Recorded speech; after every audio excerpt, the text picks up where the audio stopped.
Hello दोस्तों, मैं हूं अभिषेक मिश्रा और एक बार फिर मैं अपने इस चैनल अभिषेक मिश्रा मैथ में आपका स्वागत करता हूं। पहली वीडियो में हम पढ़ चुके थे वॉइस का हम पहला चैप्टर सिंपल प्रेजेंट टेंस एक टाइप हम पढ़ चुके थे, जिसमें हमने ये सीखा कि सिंपल प्रेजेंट टेंस के सेंटेंस को किस प्रकार हम पैसिव वॉइस में चेंज करते हैं। आज हम उसी का दूसरा टाइप प्रेजेंट कंटिन्यूअस टेंस पढ़ने वाले हैं। प्रेजेंट कंटिन्यूअस टेंस के सेंटेंस को हम किस प्रकार पैसिव वॉइस में चेंज करेंगे। तो यदि कोई active sentence subject plus is am are plus main verb की फोर्थ फॉर्म या उसी को हम बोलते हैं मेन वर्ब की फर्स्ट फॉर्म प्लस आईएनजी इस फॉर्म में हो प्लस ऑब्जेक्ट अगर इस फॉर्म में हो तो हम बोलते हैं कि वो प्रेजेंट कंटिन्यूअस टेंस का सेंटेंस है या एक्टिव वॉइस का सेंटेंस है। अगर यदि इस टाइप के सेंटेंस को हमको पैसिव वॉइस में चेंज करना है तो हम उसको कैसे चेंज करेंगे। तो सबसे पहले इसके लिए हम क्या करते हैं, ऑब्जेक्ट को आगे लिख लेते हैं। तो हमने ऑब्जेक्ट को सबसे पहले लिख लिया, ये हमारा हो गया ऑब्जेक्ट। ऑब्जेक्ट को हम पहले लिख लेते हैं, फिर ऑब्जेक्ट के बाद हमको क्या लिखना पड़ता है, इज एम आर। हमने हेल्पिंग वर्ब लिखा तो इसमें हेल्पिंग वर्ब ऑलरेडी दी हुई है तो हमने लिखा इज एम आर, ये हमारी हेल्पिंग वर्ब हो गई। हेल्पिंग वर्ब के बाद फिर हम देखते हैं मेन वर्ब की थर्ड फॉर्म आती है। हेल्पिंग वर्ब के बाद हमने लिख लिया कि मेन वर्ब की फोर्थ फॉर्म है तो हमने मेन वर्ब की थर्ड फॉर्म लिख लिया, तो हो गया मेन वर्ब की third form of the verb. ठीक है, प्लस इसके बाद फिर आता है बाय का यूज करते हैं। फिर हम लिखते हैं सब्जेक्ट, जो बचा हुआ सब्जेक्ट है इस सब्जेक्ट को हम लिख देते हैं। ठीक है, अब यहाँ पास हम एक चीज़ देख रहे हैं कि हेल्पिंग वर्ब तो हमने एज इट इज लिख ली इज एम आर। अब मेन वर्ब की फोर्थ फॉर्म या हमने बोला है कि मेन वर्ब की फर्स्ट फॉर्म प्लस आईएनजी, तो फर्स्ट फॉर्म को उठा के हमने किस फॉर्म में बदल दिया, मेन वर्ब की थर्ड फॉर्म। अब यहाँ बचा क्या, आईएनजी। तो आईएनजी तो यहाँ बच गया, तो आईएनजी जो है वो इस रूप में हो जाता है, इसको हम बोल देते हैं बीन। इन दोनों को जोड़ने का काम किसने कर दिया, ये बीन। जो आईएनजी बचा तो आईएनजी किस में चेंज हो गया, बीन में चेंज हो गया। इज एम आर मतलब इस पार्ट को और इस पार्ट को जोड़ने का काम किसने किया, बीन ने। ठीक है, तो कोई भी एक एक्टिव सेंटेंस अगर इस स्ट्रक्चर को फॉलो करता है तो उसको हम object plus is am are plus been main verb की third form plus by plus subject के रूप में चेंज करेंगे। आइए इसके कुछ हम एग्जांपल देखते हैं। एग्जांपल नंबर फर्स्ट देखते हैं। एग्जांपल नंबर फर्स्ट, कोई भी एक्टिव सेंटेंस दिया हुआ है हमारे पास। फर्स्ट, ही इज राइटिंग, जिससे देखा हुआ है he is writing a letter. He is writing a letter, ये एक हमारा सेंटेंस है। इसको हमको पैसिव वॉइस में चेंज करना है। किस प्रकार से चेंज करेंगे, तो इसका अगर हमको पैसिव वॉइस चेंज करना है तो सबसे पहले हम ऑब्जेक्ट को उठाया तो ये हमारी मेन वर्ब हो गई। तो मेन वर्ब के जस्ट बाद हमने देखा तो हमको क्या मिल गया, ये ऑब्जेक्ट मिल गया। तो हमने ऑब्जेक्ट उठाया अ लेटर, ये हो गया अ लेटर। फिर हेल्पिंग वर्ब हमने लगाया तो अ लेटर इज। फिर वर्ब की थर्ड फॉर्म लगाया तो अ लेटर इज। फिर इसके बाद क्या लगेगा, बीन। तो a letter is been, being, a letter is being, a letter is being. Verb की थर्ड फॉर्म, राइटिंग की सेकंड फॉर्म, थर्ड फॉर्म की हो जाएगी रिटर्न, रिटर्न बाय। किसके द्वारा लिखा जा रहा है, किसके द्वारा लिखा जा रहा है, बाय ही का हिम। ही का क्या हो जाता है ऑब्जेक्टिव केस में, हिम। ही का ऑब्जेक्टिव केस हिम। ठीक है, अब सेकंड नंबर देखते हैं। दूसरा नंबर हम देखते हैं, लिखा हुआ है भावना, लिखा हुआ है Bhavna. Bhavna is singing a song, Bhavna is singing, Bhavna is singing a song. Bhavna एक गाना गा रही है। इसका पैसिव वॉइस अगर हमको बनाना है, इसका पैसिव वॉइस अगर हमको बनाना है तो क्या करना पड़ेगा हमको। हमने देखा मेन वर्ब ये है, मेन वर्ब के जस्ट बाद हम देख रहे हैं तो हमको अ सॉन्ग, ये ऑब्जेक्ट मिल गया। ऑब्जेक्ट, तो हमने ऑब्जेक्ट को आगे उठाया तो ऑब्जेक्ट हो गया अ सॉन्ग, इज, फिर हमने क्या लगाया been, being, a song is being, a song is being. Main verb की थर्ड फॉर्म, तो सिंग का थर्ड फॉर्म क्या हो जाएगा, संग। बाय, किसके द्वारा, भावना, बाय भावना। ठीक है, कोई एग्जाम्पल नंबर थर्ड देखते हैं। तीसरा एग्जाम्पल, कोई भी एक्टिव सेंटेंस दिया है, मान लीजिए कोई भी एक्टिव सेंटेंस लिखा है कि the student are watching the match. मान लीजिए लिखा हुआ है कि the student students are watching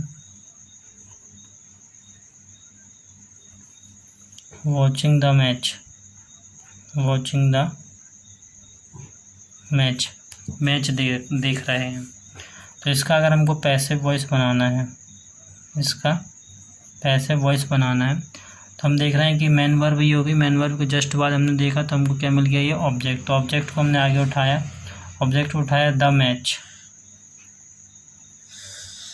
the match, match singular है तो इसके साथ हमने लगाया इज, द मैच इज, फिर हमने बीइंग लगा दिया, द मैच इज बीइंग। फिर वॉच की थर्ड फॉर्म क्या होगी, watched, watched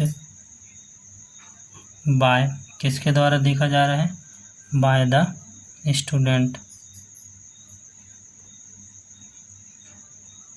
by the student. ठीक है, अब नंबर फोर्थ नंबर देखते हैं, इसी का fourth example.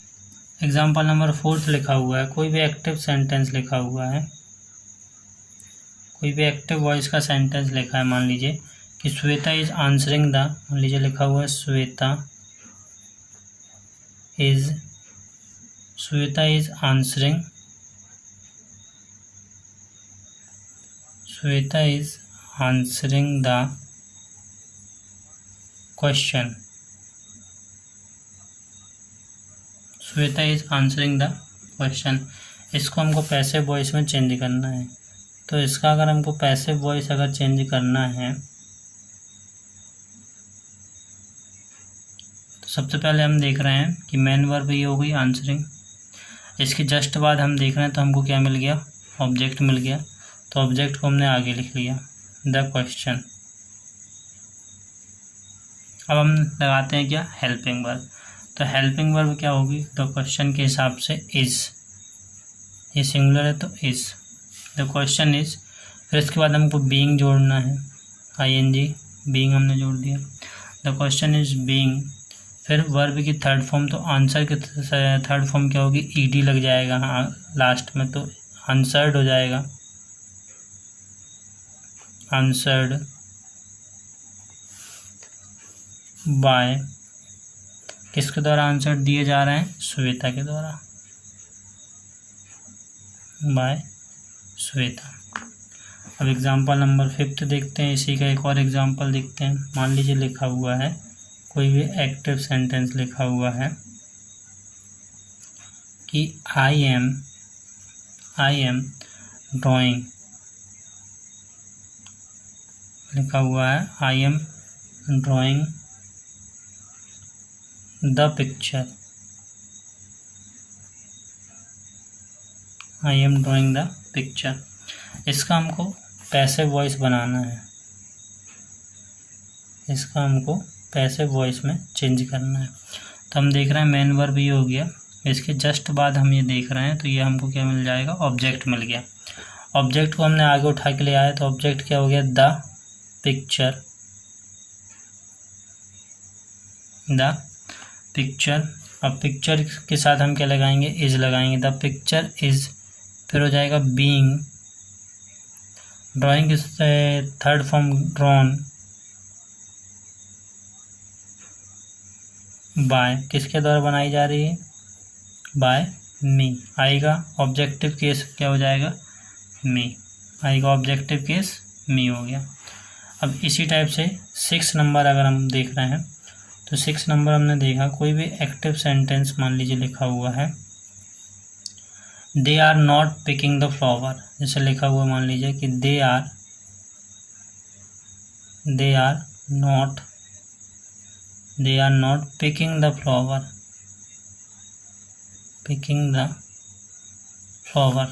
They are not picking the flowers, ये लिखा हुआ है।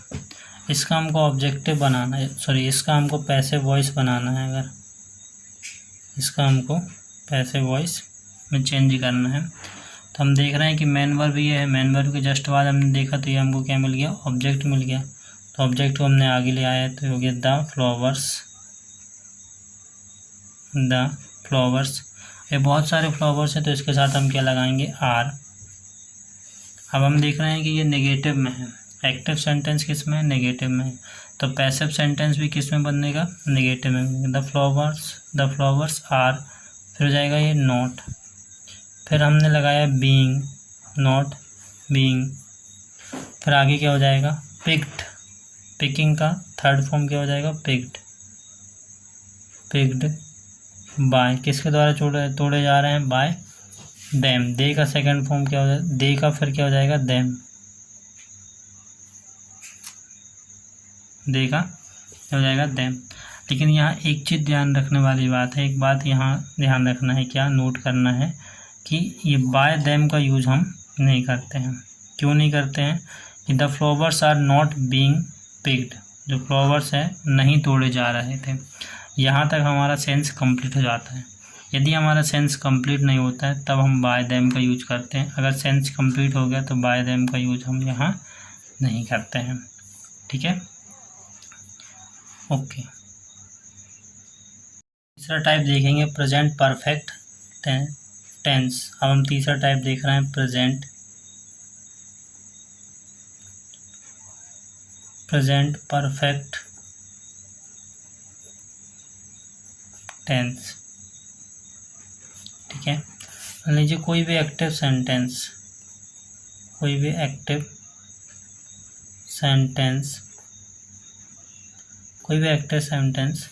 यदि इस स्ट्रक्चर को फॉलो करता है, उसमें होगा सब्जेक्ट प्लस उसके साथ अगर हैज़ या हैव लगा हुआ है, ठीक है, प्लस मेन वर्ब की थर्ड फॉर्म लगी हुई है, ठीक है, प्लस उसके साथ अगर हमको ऑब्जेक्ट दिख रहा है, अगर इस स्ट्रक्चर को फॉलो कर रहा है तब हम बोलते हैं कि वह सेंटेंस एक्टिव वॉइस का सेंटेंस है, वो प्रेजेंट परफेक्ट टेंस का सेंटेंस है। ठीक है, इसके अगर सेंटेंस हो, इस टाइप के सेंटेंस को पैसिव वॉइस में चेंज करना है तो हम किस टाइप से चेंज करते हैं, तो इसका जो पैसिव वॉइस बनेगा, इसके पैसिव वॉइस के सेंटेंस को हमको क्या करना है, ऑब्जेक्ट को हमने उठा के लिया आगे, तो हमने इस ऑब्जेक्ट को आगे उठाया, ऑब्जेक्ट लिखा, प्लस हेल्पिंग वर्ब लिखेंगे हम, तो हेल्पिंग वर्ब यहाँ लिखी हुई ऑलरेडी हैज़ और हैव, तो हमने हैज़ यहाँ लगा दिया, हैज़ या हैव, ये हेल्पिंग वर्ब हो गई, हैज़ और हैव। ठीक है, प्लस मेन वर्ब की थर्ड फॉर्म, पैसिव वॉइस में मेन वर्ब की थर्ड फॉर्म होती है, तो यहाँ हमने मेन वर्ब की थर्ड फॉर्म लगा दिया, प्लस हम ये देख रहे हैं अब ये सब्जेक्ट बता, तो हमने यहाँ सब्जेक्ट लिख दिया, ये हो गया सब्जेक्ट। अब हम यहाँ देख रहे हैं तो इन दोनों को जोड़ने का काम यहाँ कौन करेगा, बीन करेगा, यहाँ इन दोनों को जोड़ने का काम कौन करेगा, बीन। ठीक है, थोड़ी सा चेंजेस होता है इसमें, यहाँ भी मेन वर्ब की थर्ड फॉर्म रहती है, पैसिव वॉइस में भी मेन वर्ब की थर्ड फॉर्म रहती है, यहाँ भी हैज़ और हैव रहता है, यहाँ भी हैज़ और हैव, बस इसमें क्या जुड़ जाता है, बीन। तो ऑब्जेक्टिव, तो पैसिव वॉइस किस प्रकार से बनेगा, ऑब्जेक्ट रहेगा, ऑब्जेक्ट के साथ हैज़ और हैव रहेगा, फिर बीन, फिर मेन वर्ब की थर्ड फॉर्म प्लस सब्जेक्ट। ठीक है, आइए इसके हम कुछ एग्जाम्पल देखते हैं। एग्जाम्पल नंबर फर्स्ट देखते हैं। लिखा हुआ है कोई भी एक्टिव सेंटेंस, मान लीजिए लिखा हुआ है कि नूतन हैज़ रिटन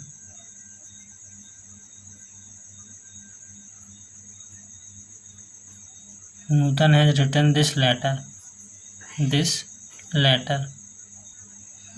मान लीजिए ये लिखा हुआ है, इसका हमको ऑब्जेक्ट, इसका हमको पैसिव वॉइस बनाना है, तो पैसिव वॉइस के लिए हम क्या करेंगे, इसका मान लीजिए हमको पैसिव वॉइस बनाना है, तो तो हम देख रहे हैं कि मेन वर्ब ये लिखी हुई है, मेन वर्ब के जस्ट बाद हमने देखा तो हमको क्या मिल गया, ऑब्जेक्ट मिल गया। ऑब्जेक्ट को हमने उठा के लाया तो हो गया दिस लेटर, हो गया this letter, this letter has ही होगा, दिस लेटर हैज़। फिर हमको क्या लिखना है, been, this letter has been. फिर मेन वर्ब की थर्ड फॉर्म जो एज इट इज लिखी हुई है तो ये हो गया रिटन बाय, किसके द्वारा लिखा जा रहा है, नूतन, रिटन बाय नूतन। ये कंप्लीट हो गया। ठीक है, सेकंड नंबर इसी का देखते हैं। मान लीजिए कोई भी एक्टिव सेंटेंस लिखा हुआ है, एक्टिव सेंटेंस मान लीजिए लिखा है ही हैज़, लिखा हुआ मान लीजिए active sentence he has washed the, मान लीजिए लिखा हुआ है कि he has washed the plates, ये लिखा हुआ है मान लीजिए। ठीक है, तो इसका अगर हमको पैसिव वॉइस बनाना है, इसका पैसिव वॉइस हमको बनाना है तो हम क्या करेंगे, वही हमने मेन वर्ब को देखा, ये मेन वर्ब के जस्ट बाद हमको क्या मिल गया, ऑब्जेक्ट मिल गया। तो हमने इस ऑब्जेक्ट को उठा दिया आगे, तो द प्लेट्स, ये हो गया द प्लेट्स। अब ये प्लेट्स क्या है, प्लूरल है, तो यहाँ इसके साथ हमने क्या जोड़ दिया, have. The plates have been washed by, किसके द्वारा धुली जा रही हैं, बाय ही से क्या हो जाएगा, हिम, इसका ऑब्जेक्टिव केस हिम हो जाएगा। इसी का हमने एग्जाम्पल नंबर 3 देख रहे हैं। मान लीजिए एग्जाम्पल नंबर 3, कोई भी एक्टिव सेंटेंस लिखा हुआ है, कोई भी एक्टिव सेंटेंस मान लीजिए लिखा हुआ है कि तेंदुलकर हैज़, मान लीजिए लिखा हुआ है कि तेंदुलकर, सॉरी ये एल है, तेंदुलकर हैज़ थ्रोन, मान लीजिए लिखा है thrown the bells, thrown the balls. अब इसके बाद हम देख रहे हैं कि ऑब्जेक्ट है तो इस ऑब्जेक्ट को हमने आगे लिख दिया। तो इसका अगर हमको पैसिव वॉइस बनाना है तो हमने ऑब्जेक्ट को पहले लिखा, हो जाएगा द बॉल्स हैव, ये हो गया the balls have been throne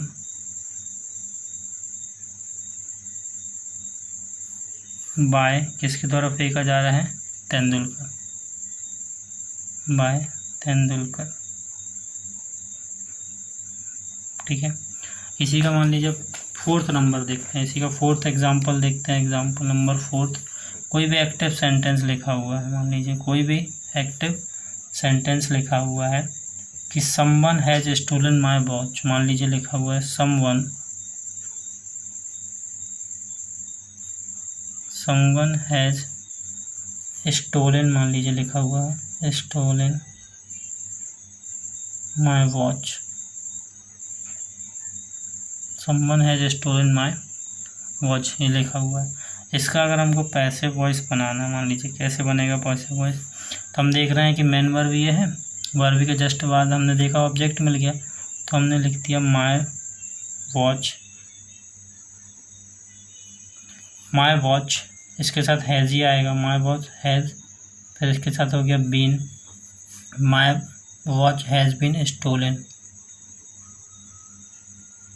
अब देखो यहाँ बाय समवन का यूज नहीं होगा, my watch has been stolen, यहाँ तक हमारा पूरा सेंस जो है कंप्लीट हो जाता है, इसलिए हम ये इंडेफिनिट प्रोनाउन कहलाते हैं। ये इंडेफिनिट प्रोनाउन का यूज़ हम पैसिव वॉइस में नहीं करते हैं, लेकिन ज़रूरत के मुताबिक मान लीजिए कहीं अगर सेंस कंप्लीट नहीं होता है तब हम इस समवन का यूज जो है वो कर सकते हैं, समवन का, अस का, देम का, इनका यूज हम कर सकते हैं। ठीक है, ओके।